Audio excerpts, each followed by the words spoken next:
Assalamualaikum warahmatullahi wabarakatuh. Selamat pagi, siang, sore, Bapak, Ibu sekalian. Perkenalkan, saya Redo Putrelandi, dan pada kesempatan kali ini, saya sebagai mahasiswa di Special Topics in Accounting dengan nomor mahasiswa yaitu 24030102029, yaitu akan membahas presentasi terkait UTS kemarin, yaitu jurnal yang saya buat terkait PSAK 72, 73, 74 Overview, pengaruhnya terhadap praktik Indonesia, serta bagaimana ketiga standar ini mempengaruhi praktik akuntansi modern di Indonesia.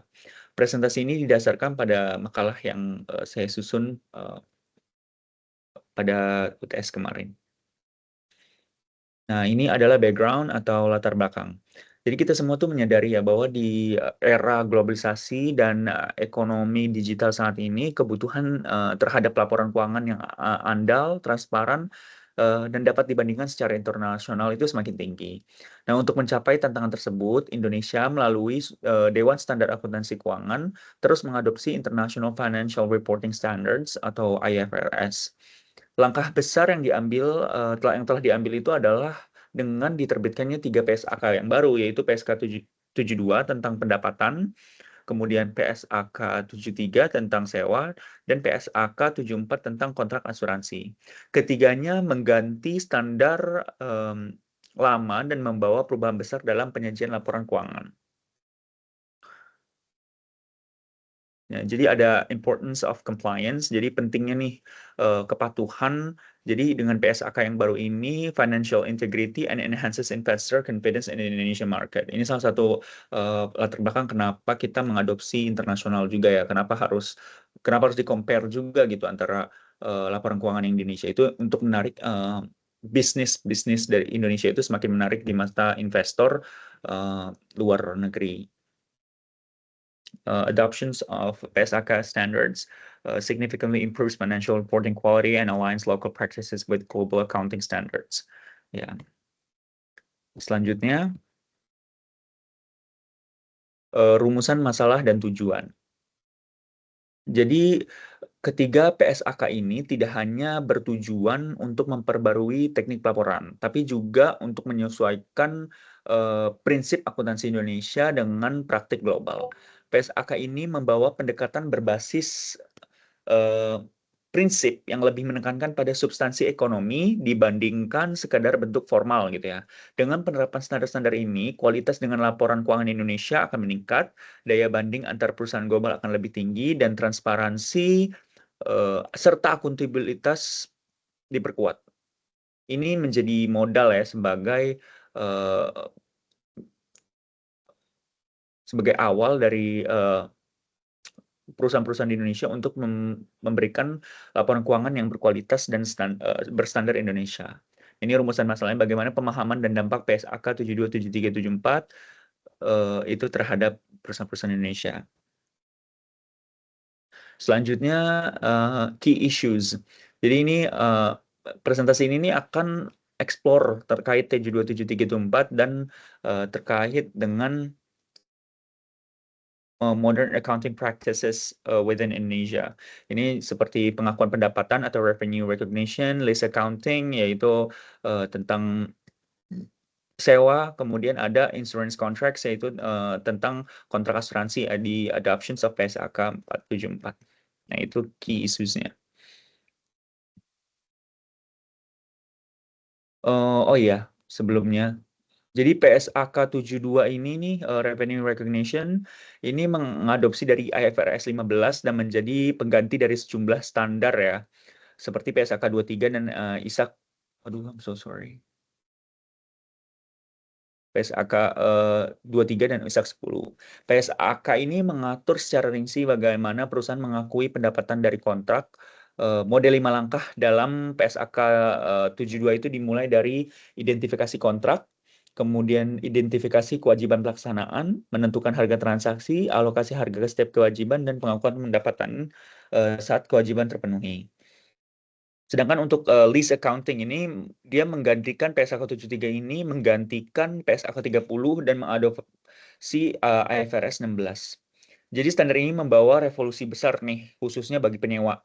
Jadi kini hampir seluruh sewa selama masa lebih dari 12 bulan harus diakui sebagai aset hak guna dan liabilitas sewa di dalam neraca. Konsekuensinya itu ada perubahan signifikan dalam struktur keuangan perusahaan, neraca menjadi lebih besar, rasio-rasio seperti debt to equity dan EBITDA juga terpengaruh. Dan ini bisa menjadi dampak terhadap perjanjian utang atau komitmen lainnya. Selain itu, beban administrasi juga meningkat, apalagi untuk perusahaan yang banyak melakukan penyewaan seperti sektor retail atau manufaktur. Nah, kalau insurance contract ini, the adoptions of PSAK 74 provides new guidelines for accounting practices in insurance and ensuring transparency and compliance. Jadi ini untuk kontrak asuransi ini menjadi titik balik penting nih dalam laporan perusahaan asuransi. Jadi pengukuran kewajiban asuransi itu tidak lagi hanya menggunakan data historis, tetapi berdasarkan pada 4 komponen utama. Yang pertama itu adalah estimasi arus kas, masa depan, diskonto, penyesuaian resiko, dan contractual service margin atau CSM. Jadi PSAK 74 juga memperkenalkan model baru seperti General Measurement Model atau GMM, kemudian Premium Allocations Approach atau PAA, dan Variable Fee Approach atau VFA. Tergantung pada jenis kontraknya. Ini tuh bertujuan agar laporan keuangan perusahaan asuransi lebih transparan, mencerminkan realitas ekonomi dan bisa dibandingkan secara global. Tantangannya apa? Tentunya mulai dari kebutuhan aktuaria. Jadi aktuaris-aktuaris di Indonesia akan mungkin lebih banyak dibutuhkan, kemudian adanya pembaharuan sistem teknologi informasi hingga pelatihan sumber daya manusia. Nah, ini research benefits yang kita dapat gitu ya. Dengan memahami implications of PSAK ini yang sedikit baru gitu ya. Ini di Indonesia itu akan meningkatkan transparansi dan akuntabilitas di laporan keuangan across various sectors and promotes better compliance with global standards di berbagai sektor dan mempromosikan ke peningkatan kewajiban terhadap standar global gitu ya. Nah, untuk praktisinya itu manfaatnya itu penyesuaian sistem informasi dan pelaporan, kemudian bagi regulator itu adanya dasar kebijakan dan pengawasan, dan bagi akademisi sebagai bahan ajar dan riset apakah ini akan berpengaruh nih ke masa yang akan datang. Apakah ini baik gitu ya untuk masa datang. Dan untuk stakeholder, informasi yang andal transparan. Jadi stakeholder akan menerima informasi yang lebih transparan, lebih andal dan lebih dapat apa ya? Lebih sesuai dengan standar global gitu. Jadi nggak takut dengan laporan yang ada di Indonesia. Kemudian ini kita melakukan literature review terhadap implikasi kunci-kunci dalam praktis akuntansi modern di Indonesia.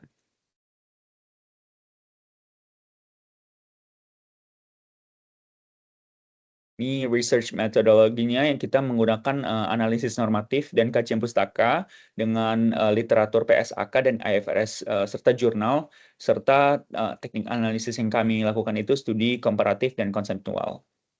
Jadi ini type of research-nya itu lebih kualitatif dan lebih ke analisis depth analysis. Nah, kesimpulannya dari PSAK ini, jadi secara umum PSAK 72734 itu mendorong transformasi besar nih dalam praktik akuntansi Indonesia. Adanya budaya akuntansi yang berubah, kemudian digitalisasi yang tak terelakkan, serta kompetensi SDM yang perlu ditingkatkan, serta audit dan manajemen resiko yang ikut berubah juga.